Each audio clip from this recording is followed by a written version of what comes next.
सभी को शुद्ध हिंदी ग्रामर में स्वागत है।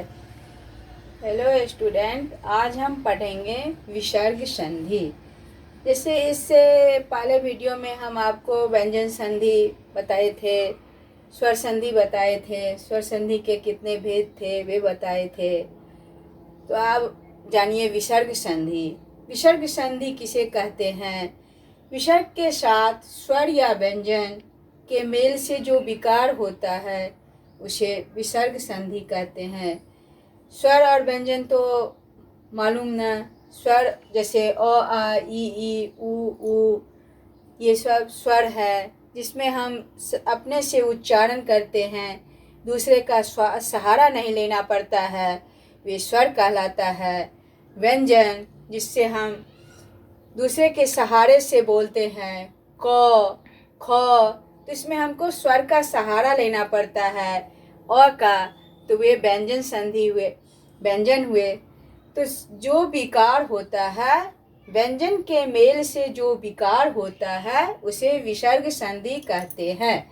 जैसे में देखिए इनके नियम। विसर्ग के बाद अगर च आया, छ आया हो तो विसर्ग का स, ट, ठ हो तो स और त, थ हो तो स्र हो जाता है।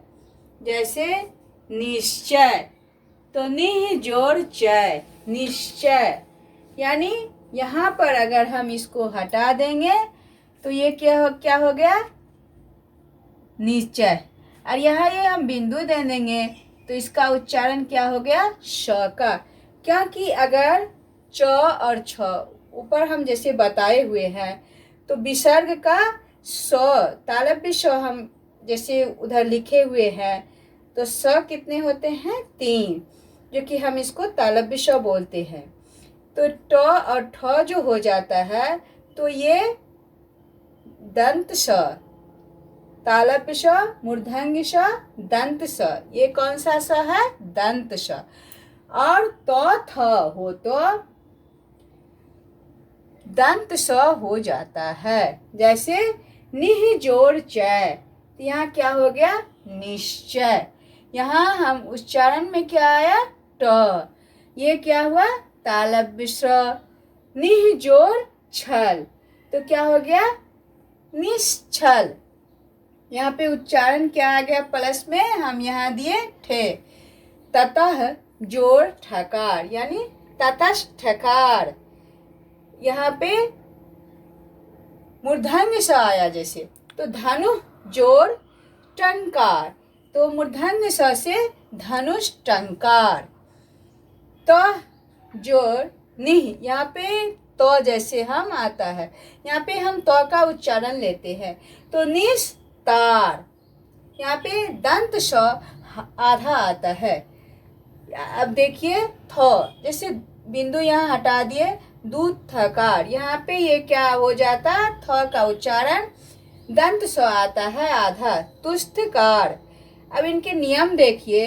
यदि विसर्ग के पहले ईकार या उकार, ईकार हुआ जैसे ई, उकार हुआ उ आए और विसर्ग के बाद का वर्ण अगर क, ख, प, फ हो तो विसर्ग का क्या हो जाता है? मूर्धन्य ष। तो यहाँ पे हो जाता है मूर्धन्य ष का उच्चारण आता है। जैसे निह जोड़ कपट, तो निष्कपट। अगर ये हम हटा दिए तो निह कपट आया। ये जो बिंदु है ये क्या आया? यहाँ पे स का उच्चारण। निह जोड़ फल, निष्फल। दुह जोड़ कर्ण, दुष्कर। निह जोड़ कारण, निष्कारण। निह जोड़ पाप, निष्पाप। अब तीसरे नियम देखिए। यदि विसर्ग के पहले अ हो और परे, यानी आगे पड़ गया है, क, ख, प, फ में से कोई वर्ण हो तो विसर्ग क्या रहता है? ज्यों का त्यों रहता है। यानी उसमें कोई भी शब्द का नहीं आता है संयुक्त। प्रातः काल, यानी प्रातः काल ज्यों का त्यों है। पह जोड़ पान, यानी पह पान।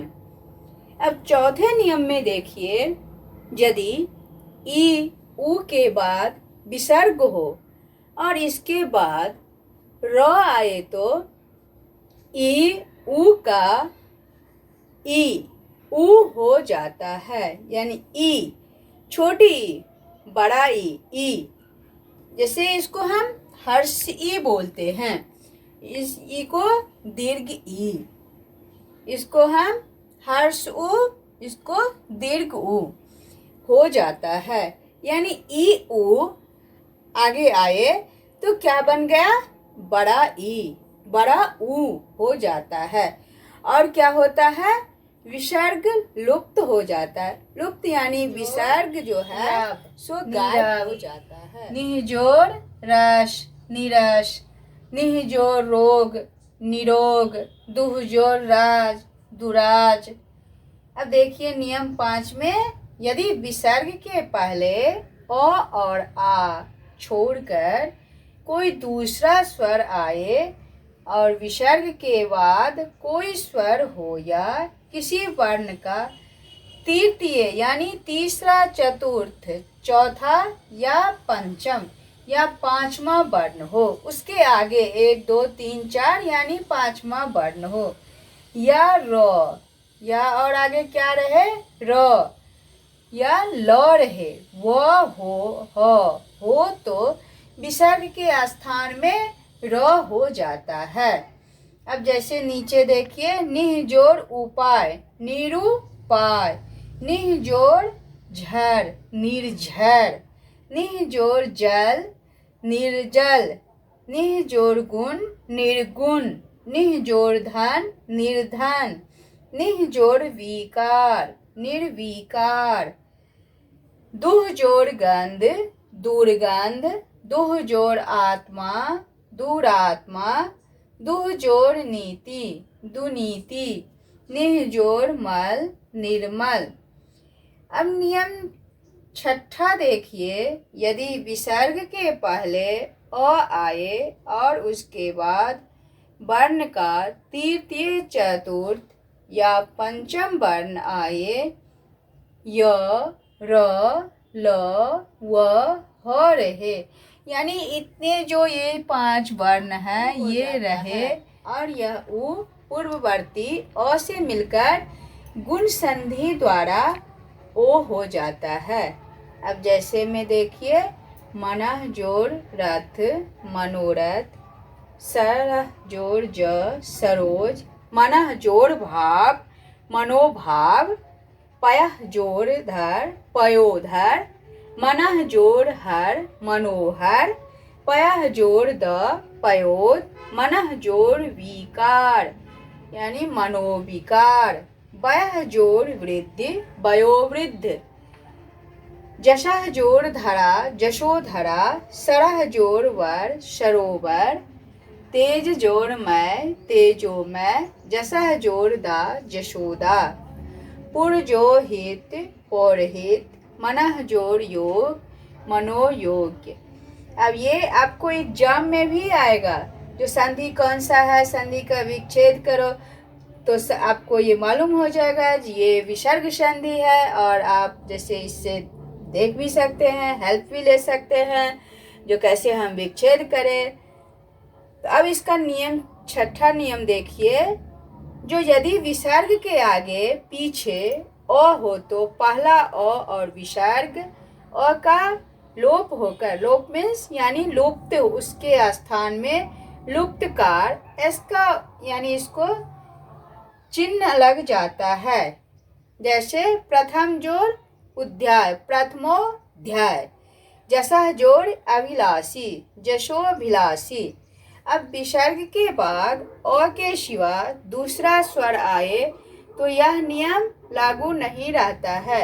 यहाँ पे क्या होता है, विसर्ग जो रहता है वे लुप्त हो जाता है। जैसे एतः जोर एव एत वेव। अगर ये आपको मेरा ये वीडियो पसंद आए तो कृपया लाइक करें, शेयर करें, सब्सक्राइब करें, ताकि मैं आप सबके साथ जुड़े रहें, आप लोग को ग्रामर का कुछ कुछ टॉपिक देते रहें। धन्यवाद।